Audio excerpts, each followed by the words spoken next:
దేశవ్యాప్తంగా కోట్ల మంది వ్యక్తిగత డేటా చోరీ కేసులో సంచలన విషయాలు బయటపడ్డాయి. ఈ కేసు విచారణలో తేలిన వాస్తవాలను సైబరాబాద్ సిపి స్టీఫెన్ రవీంద్ర మీడియాకు వెల్లడించారు. నాగ్పూర్, ముంబై, ఢిల్లీకి చెందిన ముఠా సభ్యులు దేశంలోని కోట్ల మంది పర్సనల్ డేటా, గ్యాస్ డేటాను చోరీ చేసినట్లు పోలీసులు గుర్తించారు.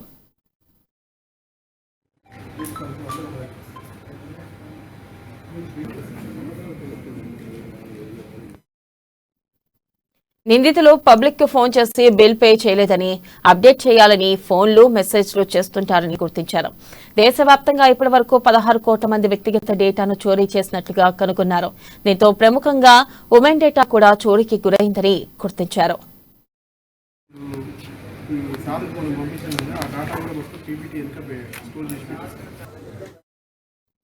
ఇక వివిధ కంపెనీలు, బ్యాంకుల్లో ఇన్సూరెన్స్, లోన్ల కోసం అప్లై చేసుకున్న దాదాపు 4 లక్షల మంది డేటా చోరీకి గురైందని సైబరాబాద్ సిపి స్టీఫెన్ రవీంద్ర వెల్లడించారు. అంతేకాదు డిఫెన్స్, ఆర్మీ ఉద్యోగుల సెన్సిటివ్ డేటా సైతం చోరీకి గురైందని తేల్చారు.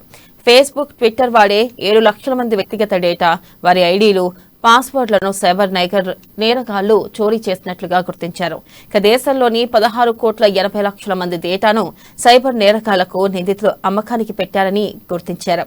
ఎస్బీఐ, బ్యాంక్ ఆఫ్ బరోడా బ్యాంకులకు చెందిన డేటా కూడా చోరీకి గురైనట్లు గుర్తించారు. ఇక అంతేకాదు ఐటీ ఉద్యోగుల డేటాను కూడా చోరీ చేశారు. ఈ కేసులో మొత్తం 9 మందిని అరెస్ట్ చేశారు.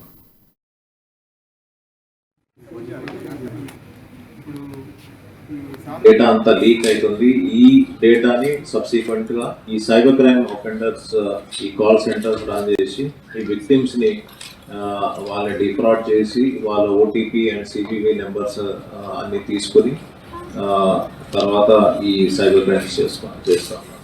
సో డెఫినెట్ గా ఇప్పుడైతే స్పెసిఫిక్ సెక్షన్స్ ఆఫ్ ఐటీసీ కింద మనము రిజిస్టర్ చేసాము ఈ కేసు.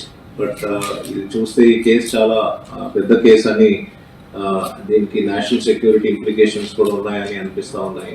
సో ఎంప్లాయీ ద్వారా ఈ డేటా లీక్ అయింది.